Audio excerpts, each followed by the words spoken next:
Oh, ang ipapahanap ko ngayon, lahat kulay pula na mga emoji. Wala kayon yun, di ba? Wala kayong ganyang mga emoji, wala kayong pulang mga emoji. Patunayan nyo nga kung meron kayong mga pulang emoji. I-comment nyo nga dito sa ating video. Kung meron kayo, i-follow back ko kayo agad-agad. At i-flex ko pa kayo pag nagkapiling kayo dito 3 times. Pero dapat nakapag-comment kayo ng mga pula ng mga emoji, ha? At para sa mga gustong pumasok sa group chat ko, makinig kayo mabuti para dumami yung followers ninyo, be. Kasi madami na kami doon sa group chat ko, be.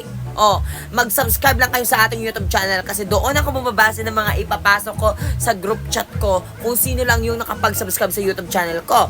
I-click mo lang yung profile ko dito, may makikita kang link na nasa bio ko. Yun yung link ng YouTube channel ko. Mag-subscribe ka doon, i-click mo yung notification bell at mag-comment ka sa mga videos natin doon para pag na-notice kita, magugulat ka na lang na ipapasok kita sa group chat ko. Chance mo na ngayong makapasok sa group chat ko at dumami yung followers mo, be, kasi pipili ako ng 5 taong ipapasok ko sa group chat ko. Kaya good luck sa paghahanap ng emoji!